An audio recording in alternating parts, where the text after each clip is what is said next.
عبد المطلب نے کبھی حبل کو سجدہ نہیں کیا، وہ اللہ کی عبادت کرتے تھے، مگر حبل کو وہ کعبے سے بے دخل نہیں کر سکتے تھے۔ یہ بت ایک زمانے سے کعبے میں رکھا تھا اور اہل قریش اس کی برکت کے بہت قائل تھے۔ ایک حبل پر موقوف نہیں، اس زمانے میں عرب میں بت پرستی عام تھی، جہاں جہاں عبادت گاہیں تھیں وہاں وہاں بت بھی موجود تھے۔ 3 عبادت گاہیں زیادہ اہم سمجھی جاتی تھیں کہ ان میں بت پرست عربوں کے عقیدے کے مطابق نعوذ باللہ اللہ کی بیٹیاں آباد تھیں۔ یہ بیٹیاں تھیں لات، منات اور عزا۔ ان میں طائف کی عبادت گاہ افضل تھی، جہاں لات کا بت رکھا ہوا تھا۔ طائف تھا بھی سرسبز شہر، مگر طائف والوں کو بھی یہ احساس کہ مکہ کو ان کے شہر پر فضیلت حاصل ہے اور کعبہ کو سب عبادت گاہوں پر برتری ہے۔ طائف والوں کو مکہ کی اس حیثیت پر رشک آتا تھا، مگر مکہ اور کعبے کی فضیلت سے انکار نہیں کر سکتے تھے کہ آخر وہ بھی تو حضرت اسماعیل کی اولاد سے تھے۔ کعبہ سے دور کی نسبت انہیں بھی تھی، سو وہ رشک ضرور کرتے تھے، مگر یہ نہیں چاہتے تھے کہ مکہ کی اہمیت کم ہو جائے۔ عبد المطلب حاجیوں کے میزبان تھے، تو انہی سب باتوں کا احساس انہیں تو ضرور ہوگا، چونکہ بتوں نے کعبے میں راہ پالی تھی اور اب وہ روایت کا حصہ تھے، اس لیے عبد المطلب کو ان کا پاس لحاظ بھی رکھنا پڑتا تھا، مگر ان کا ربط ضبط ایک ایسے گروہ کے ساتھ بھی تھا جو ان بتوں کے سخت خلاف تھے۔ یہ لوگ اپنے آپ کو حنفاء کہتے تھے۔ وہ حضرت ابراہیم علیہ السلام کے دین حنیف کے ماننے والے تھے اور بت پرستی کو بدعت جانتے تھے۔ ان کی نظروں میں حبل کی حیثیت وہی تھی جو بنی اسرائیل کے سونے کے بچھڑے کی تھی۔ ان لوگوں کے نزدیک کعبہ میں بتوں کا ہونا کعبہ کی بے حرمتی تھی۔ وہ اپنے ان خیالات کا اظہار علی اعلان بھی کرتے تھے، اس لیے انہیں مکہ سے نکل کر نواح میں جا کر آباد ہونا پڑا۔ عبد المطلب ان میں سے 4 حنفاء سے بہت ربط ضبط رکھتے تھے۔ انہی میں ایک ورقہ ابن نوفل تھے جو بنو اسد سے تعلق رکھتے تھے اور عیسائی ہو گئے تھے، اور اس زمانے میں اس علاقے کے عیسائیوں میں ایک خیال گشت کر رہا تھا کہ بہت جلد ایک پیغمبر کا ظہور ہونے والا ہے۔ یہ خیال ممکن ہے بہت عام نہ ہو، مگر بازنطینی کلیسا کے بعض پادریوں اور بعض نامی گرامی راہبوں اور کاہنوں نے اس خیال کی توثیق کی تھی۔ ادھر یہودیوں میں بھی اس خیال کی بازگشت سنائی دیتی تھی، مگر یہودیوں کا ساتھ ساتھ یہ بھی خیال تھا کہ چونکہ وہ اپنے رب کی چہیتی قوم ہیں، اس لیے آنے والا انہی میں سے ہوگا۔ عیسائیوں میں ایسی کوئی خوش فہمی نہیں تھی، بلکہ ورقہ ابن نوفل تو اس طرح سوچتے تھے کہ اس وقت پیغمبر کی سب سے زیادہ ضرورت عربوں کو ہے کہ وہ سب سے بڑھ کر بت پرستی کی لعنت میں گرفتار ہیں، اس لیے کیا عجب کہ آنے والا پیغمبر انہی کے درمیان ظہور کرے۔ ورقہ نے صحیح سوچا تھا۔ کعبہ میں اس وقت 160 بت سجے ہوئے تھے، گھریلو بت ان پر مستضاد تھے، ہر گھر میں ایک بت تو ضرور ہوتا تھا۔ ان بت پرست عربوں نے حضرت عیسیٰ علیہ السلام کی تعلیمات سے کوئی اثر قبول نہیں کیا تھا۔ وہ اپنے کافرانہ رسم و رواج میں مگن تھے اور عیسائیت سے بے تعلق تھے، مگر جو عیسائی حج کے موقع پر کعبہ میں آتے ان پر انہیں اعتراض بھی نہیں تھا۔ دوسرے حاجیوں کے ساتھ ان کی تواضع بھی ہوتی تھی، مگر جب بعض عیسائیوں نے بتوں کے برابر حضرت عیسیٰ اور حضرت مریم کی شبیہیں لا کر رکھ دیں تو کسی نے اس پر اعتراض بھی نہیں کیا۔ ورقہ کا معاملہ اپنے قبیلے کے لوگوں سے کسی قدر مختلف تھا۔ وہ پڑھے لکھے آدمی تھے، انہوں نے دینیات کا مطالعہ کیا تھا، توریت اور انجیل کے شناور تھے۔ اس شناوری نے انہیں ایک بصیرت عطا کی تھی۔ حضرت عیسیٰ نے جو ایک خبر دی تھی، اس کے روایتی مفہوم سے وہ مطمئن نہیں تھے کہ وہ خود اپنی طرف سے کلام نہیں کرے گا، بلکہ جو سنے گا وہ بیان کرے گا۔ وہ ان الفاظ کو پڑھتے تھے اور سوچ میں پڑ جاتے تھے کہ ان الفاظ کا مطلب کیا ہے، آخر یہ اشارہ کس کی طرف ہے۔ ورقہ کی ایک بہن تھی قتیلہ۔ قتیلہ ان سے بہت قرب رکھتی تھیں۔ ورقہ کے دل و دماغ میں جو سوال پیدا ہوتے تھے، جو امکانات ان کی چشم بصیرت کو نظر آتے تھے، ان کا ذکر وہ اکثر اپنی بہن سے کیا کرتے تھے۔ قتیلہ بھائی کی باتیں سنتی تھی اور حیران ہوتی تھی۔ آنے والے پیغمبر کا خیال اس کے دل و دماغ میں گردش کرتا رہتا، اور کبھی کبھی اچانک ایک خیال اس کے اندر جاگتا کہ کہیں وہ پیغمبر آ تو نہیں گیا ہے، کہیں وہ یہیں آس پاس تو نہیں ہے، اور وہ حیرت میں غرق ہو جاتی۔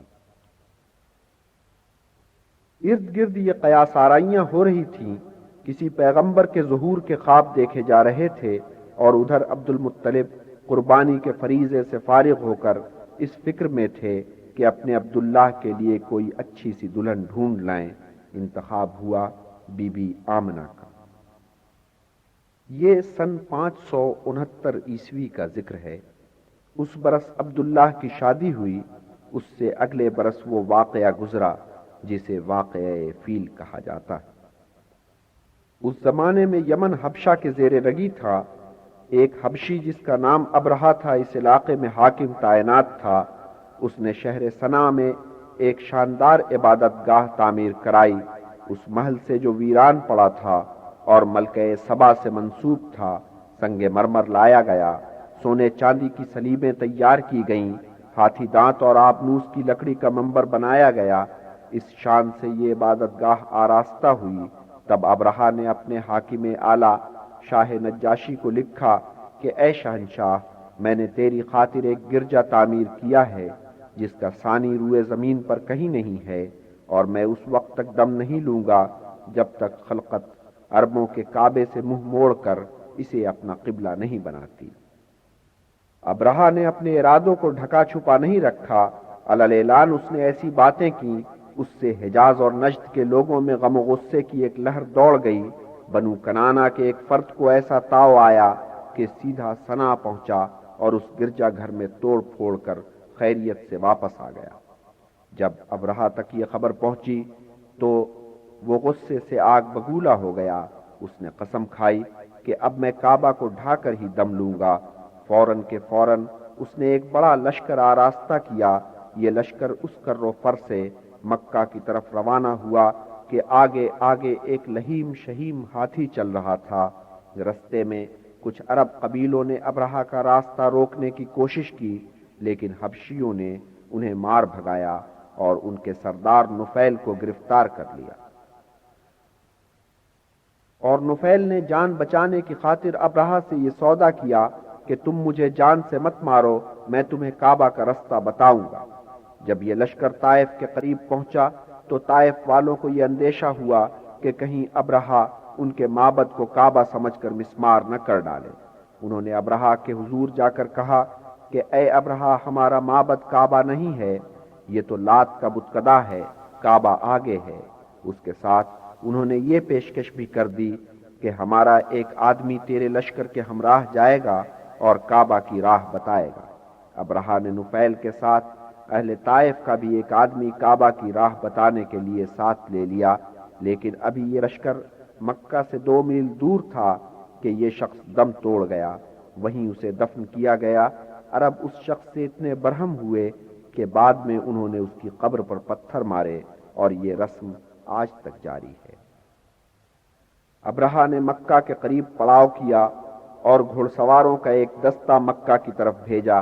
یہ دستہ لوٹ مار مچاتا مکہ کے نواح تک گیا اور بہت کچھ لوٹ کر واپس آیا۔ جو مال اس نے لوٹا اس میں عبد المطلب کے 200 اونٹ بھی تھے۔ قریش اور دوسرے ہمسایہ قبیلوں نے ایک ہنگامی جلسہ کیا۔ اس اجلاس کی رائے یہ تھی کہ ابرہہ کا مقابلہ بے سود ہے، اس کی طاقت بہت زیادہ ہے۔ اس دوران ابرہہ نے مکہ کی طرف ایک قاصد اس پیغام کے ساتھ روانہ کیا کہ ہمیں تم سے لڑنا مقصود نہیں ہے، ہم تو بس کعبہ کو ڈھانے کے لیے آئے ہیں۔ سو اگر تم خون خرابے سے بچنا چاہتے ہو تو تمہارا کوئی نمائندہ ہمارے کیمپ میں آ کر ہم سے بات کر لے۔ اب اس وقت صورتحال یہ تھی کہ اہل قریش کا کوئی باقاعدہ سردار نہیں تھا۔ جب سے مکہ اور کعبہ کی ذمہ داریاں عبد الدار اور عبد مناف کے گھرانے کے درمیان تقسیم ہوئی تھیں، تب سے اہل قریش کے بیچ کوئی سرگروہ نہیں رہا تھا۔ یا یوں سمجھیے کہ باضابطہ طور پر کوئی سردار نہیں تھا، ویسے لوگوں کے دل و دماغ میں یہ بات رہتی تھی کہ قائدانہ حیثیت کس شخص کی ہے۔ چنانچہ اس موقع پر اہل قریش نے بلا تامل اس قاصد سے کہا کہ عبد المطلب کے پاس جاؤ اور ان سے بات کرو، وہ تمہارے سردار سے ملیں گے۔ اور عبد المطلب اپنے ایک بیٹے کو ہمراہ لے کر ابرہہ کے پاس پہنچے۔ ابرہہ انہیں دیکھ کر ان کی شخصیت سے اتنا مرعوب ہوا کہ استقبال کے لیے کھڑا ہو گیا، اور پھر اپنی مسند سے اتر کر ان کے برابر قالین پر آن بیٹھا۔ ترجمان کے ذریعے ان سے پوچھا کہ بتائیے آپ ہم سے کیا رعایت چاہتے ہیں؟ عبد المطلب نے کہا، اے ابرہہ، تیرے آدمی میرے 200 اونٹ لے آئے ہیں، وہ مجھے واپس کیے جائیں۔ ابرہہ نے تعجب سے عبد المطلب کو دیکھا اور کہا کہ اے عبد المطلب، تو کمال شخص ہے، کعبہ کی تو تجھے فکر نہیں، اپنے اونٹوں کی پڑی ہوئی ہے۔ عبد المطلب نے جواب دیا کہ اے ابرہہ، چونکہ اونٹ میرے ہیں اس لیے مجھے ان کی فکر ہے، رہا کعبہ کا معاملہ تو جس کا وہ گھر ہے وہ اس کی فکر کرے گا۔ ابرہہ نے کہا، جو بھی اس کا مالک ہے وہ اسے تباہ ہونے سے بچا نہیں سکے گا۔ خیر، یہ تو اس وقت دیکھا جائے گا۔ عبد المطلب نے مختصر جواب دیا اور اپنے 200 اونٹ لے کر واپس چلے آئے۔ عبد المطلب نے اہل قریش کو ہدایت کی کہ تم سب لوگ اپنے گھروں سے نکل کر مکہ کے گرد پھیلی پہاڑیوں پر چلے جاؤ۔ یہ ہدایت کر کے انہوں نے چند عزیزوں کو ساتھ لے کر کعبہ کا رخ کیا۔ انہوں نے در کعبہ کی زنجیر کو تھاما اور گڑ گڑا کر دعا کی کہ اے رب العزت، تیرے بندے اپنے گھروں کی حفاظت کر رہے ہیں، تو اپنے گھر کی حفاظت کر۔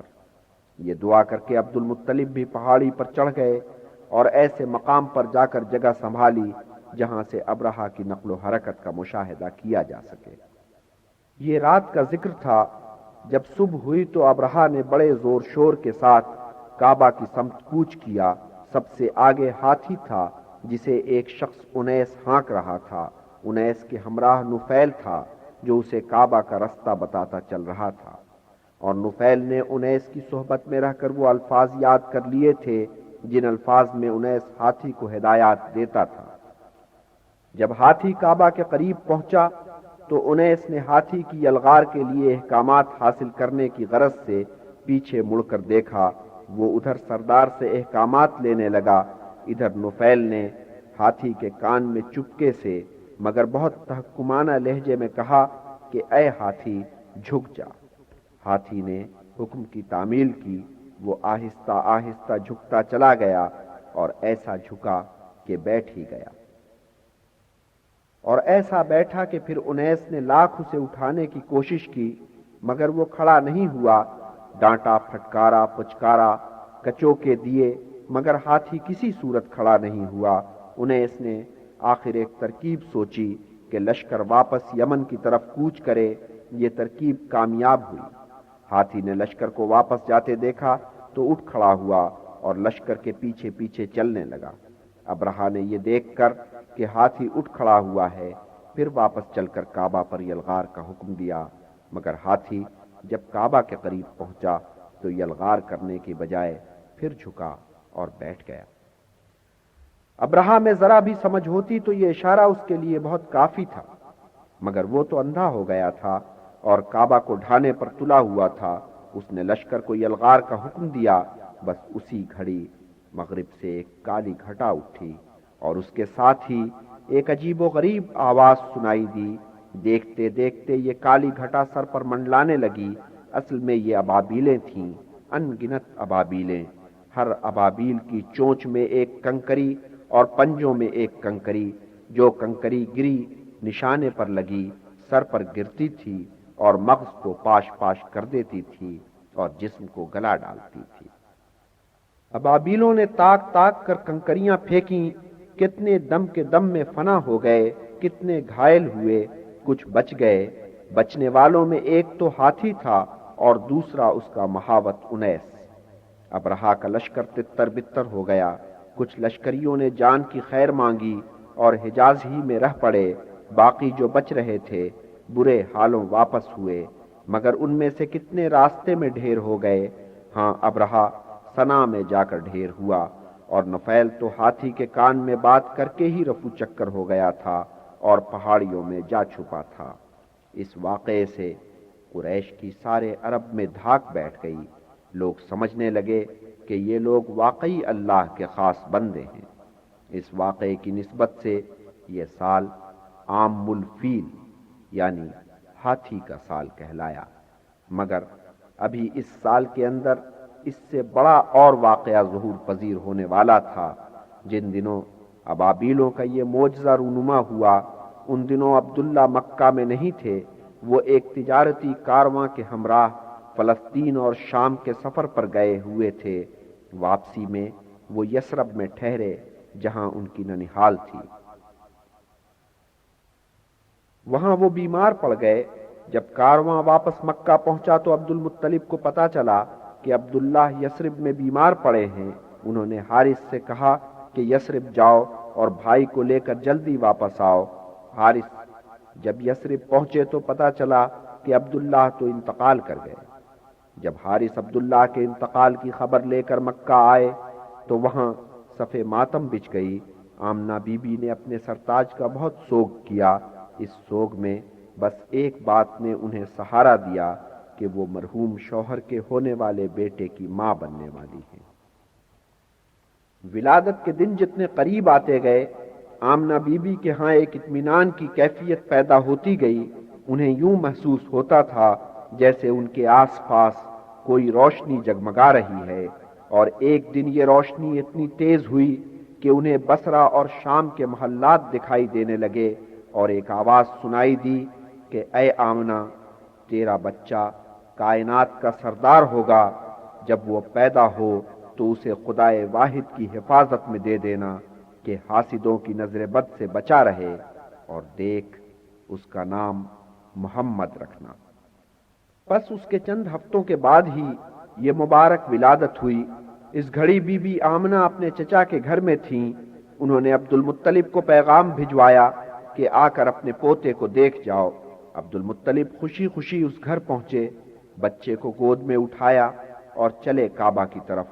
کعبہ میں پہنچ کر انہوں نے اللہ کا شکر ادا کیا۔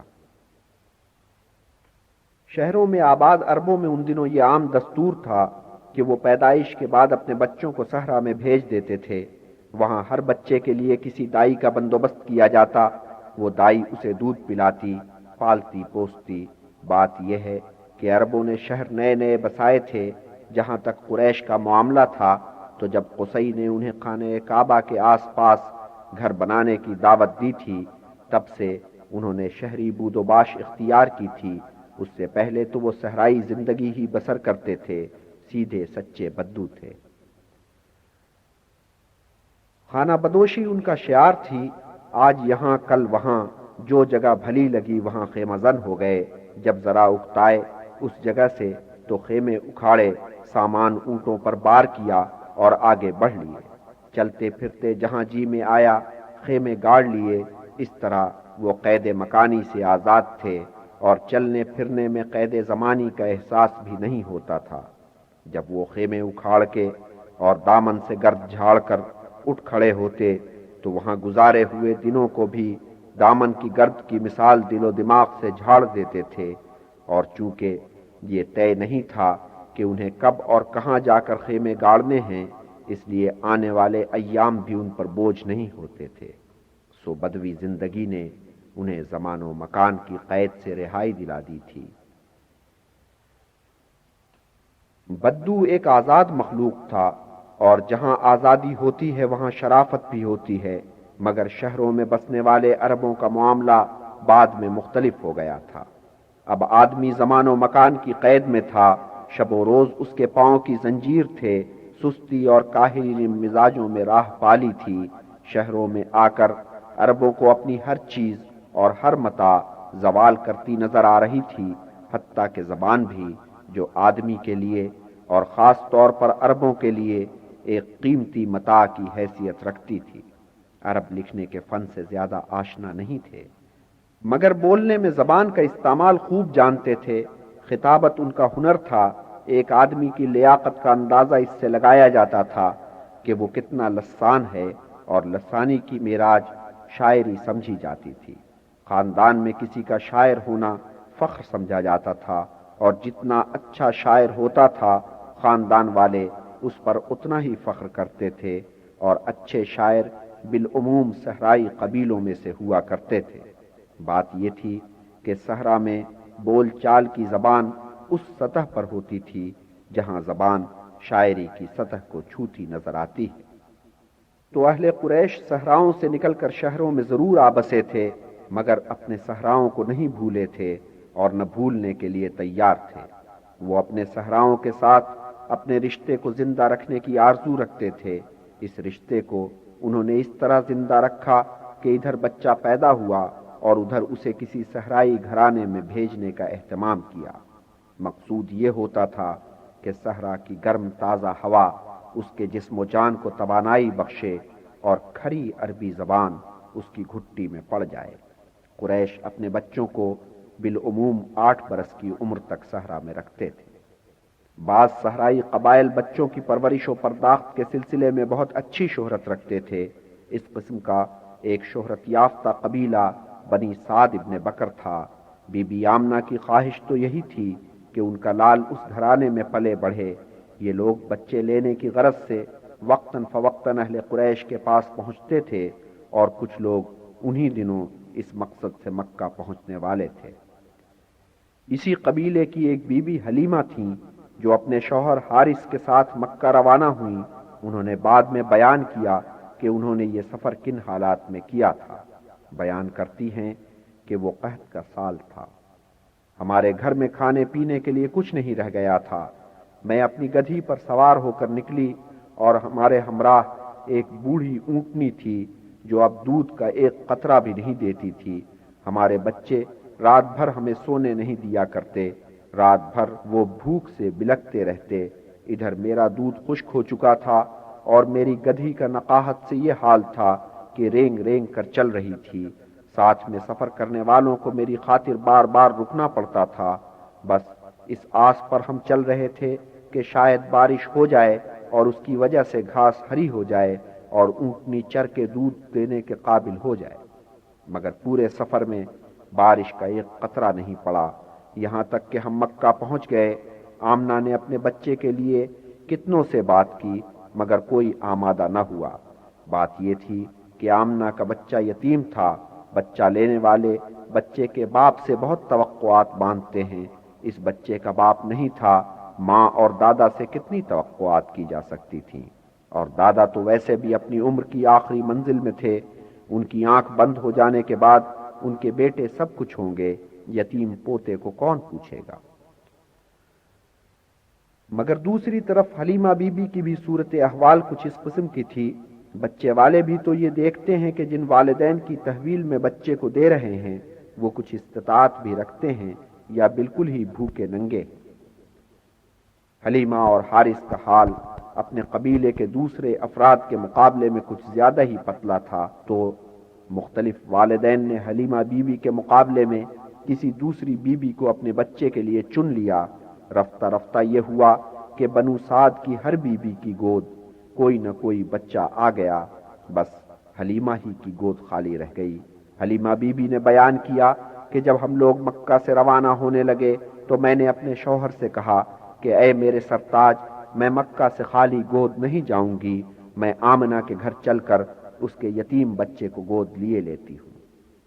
حلیمہ بی بی آمنہ بی بی کے گھر پہنچی، ان کے لال کو گود لیا اور واپس ہو لی، اور بیان کیا حلیمہ بی بی نے کہ جب میں نے اس بچے کو سینے سے لگایا تو اسی آن سے دودھ کی کوئی کمی نہ رہی، اس نے جی بھر کر دودھ پیا۔ اس کے بعد میرے اپنے بچے نے دودھ پیا۔ ادھر میرا شوہر اونٹنی کے قریب گیا تو دیکھ کر ششدر رہ گیا کہ اس کے تھن بھی دودھ سے بھرے ہوئے ہیں۔ ہم دونوں نے جی بھر کے دودھ پیا، پھر ہم وہاں سے چلے، اور جب میں اسے گود میں لے کر اپنی گدھی پر بیٹھی تو حیران رہ گئی، کہاں تو وہ اتنی مریل تھی کہ گھسٹ گھسٹ کر یہاں پہنچی تھی، اور کہاں اب اتنی پھرتیلی ہو گئی تھی کہ گھوڑی کی طرح دوڑ رہی تھی۔ قافلے والوں نے حیرت سے اس گدھی کو دیکھا اور پوچھا کہ اے حلیمہ، یہ وہی گدھی ہے جس پر تو آئی تھی؟ میں نے کہا ہاں ہے تو وہی۔ قافلے والے حیران ہوئے اور بولے کہ لگتا ہے کہ اس کی کایا کلپ ہو گئی ہے۔ اور پھر یوں بیان کیا حلیمہ نے کہ خدا کی قسم بنو سعد کے علاقے سے زیادہ بنجر علاقہ میرے تصور میں نہیں آتا، لیکن اس بچے کی آمد کے بعد عجب ہوا کہ میری بکریاں جب چر کر شام کو واپس آتی تو ان کے تھن دودھ سے بھرے ہوتے، ہم ان کا دودھ دوہتے اور پیٹ بھر کر پیتے۔ ادھر دوسروں کی بکریوں اور اونٹنیوں کا یہ حال تھا کہ ان کے تھنوں سے دودھ کا قطرہ نہیں نکلتا تھا۔ اور میری پڑوسنیں شوہروں سے تقاضا کرتی کہ جانوروں کو تم بھی وہیں جا کر چراؤ جہاں حلیمہ کا ریوڑ چرتا ہے۔ ان کے شوہر اپنے ریوڑوں کو وہیں لے جاتے اور چراتے جہاں میرا ریوڑ جا کر چرتا تھا، مگر نتیجہ وہی ڈھاک کے 3 پات۔ بچہ اللہ آمین کر کے 2 برس کا ہوا، ماشاء اللہ اٹھان اچھی تھی، خوب تندرست تھا۔ حلیمہ بی بی اسے لے کر مکہ گئیں۔ بچہ کی ماں سے کہا کہ بی بی مکہ کی آب و ہوا اچھی نہیں، اس بچے کو تم ابھی تھوڑا عرصہ اور میرے پاس رہ جانے دو، اس میں ذرا اور جان آ جائے، پھر تم شوق سے اسے مجھ سے لے لینا۔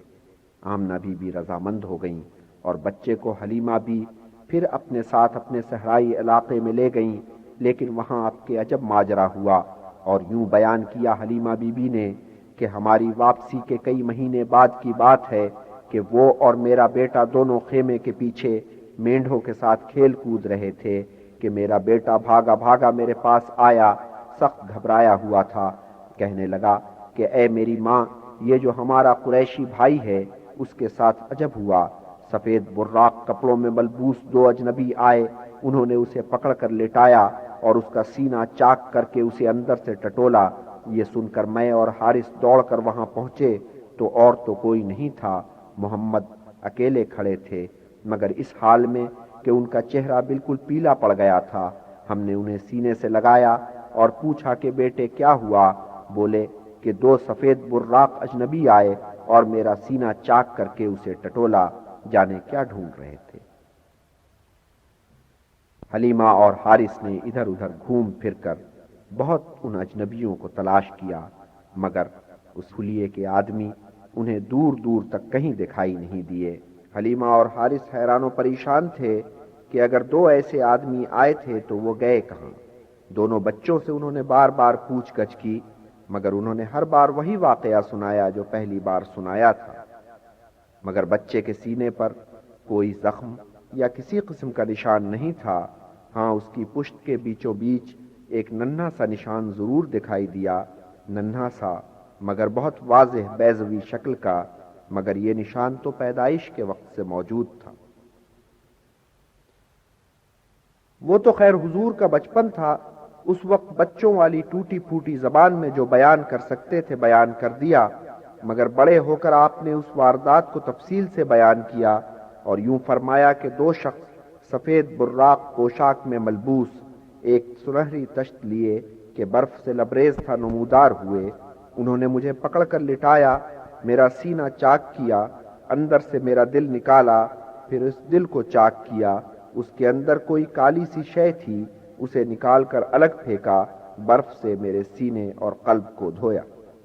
حضرت خاموش ہوئے، پھر فرمایا کہ جب بھی کوئی بچہ پیدا ہوتا ہے شیطان آتا ہے اور اسے چھو جاتا ہے، ایک مریم اور اس کے بیٹے کو چھوڑ کر آدم کی اولاد میں کوئی ایسا نہیں ہے جسے شیطان نے مس نہ کیا ہو۔ تو خیر حلیمہ اور حارث دونوں بہت فکر مند تھے کہ بچے کے ساتھ یہ کیا واقعہ گزرا ہے۔ انہیں گمان ہوا کہ ضرور کوئی بدروح اس کے سر پر آ گئی ہے یا کسی نے جادو کیا ہے۔ انہوں نے سوچا کہ اس سے پہلے کہ بچے کو کچھ ہو جائے اسے اس کی ماں کے پاس پہنچا دیا جائے، سو دونوں بچے کو لے کر مکہ روانہ ہوئے۔ حلیمہ اور حارث دونوں نے بی بی آمنہ سے اس واقعے کا ذکر نہ کیا، مگر بی بی آمنہ کا ماتھا ٹھنکا کہ ضرور کوئی بات ہوئی ہے کہ یہ لوگ بچے کو اچانک واپس لے آئے ہیں۔ انہوں نے پوچھ گچھ کی اور حلیمہ بی نے رفتہ رفتہ ساری تفصیل بتا دی۔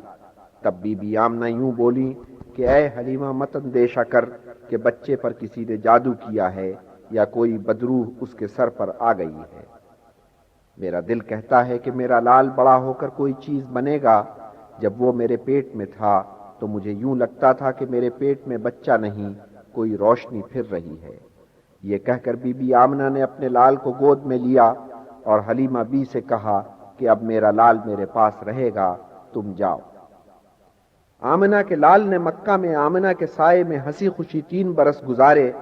دادا کی آنکھوں کا تارا تھا، چچا تایوں کا چہیتا تھا، چچا تایوں کے بچوں کے ساتھ اٹھتا بیٹھتا ہنستا کھیلتا، مگر جن بچوں کے ساتھ سب سے زیادہ پیار محبت تھا وہ تھے حمزہ اور صفیہ۔ یعنی حمزہ حالہ کے نور نظر تھے اور آمنہ کے لال کے ہم عمر تھے۔ ہاں صفیہ ان سے کم عمر تھیں، مگر رشتے میں پھوپھی ہوتی تھی۔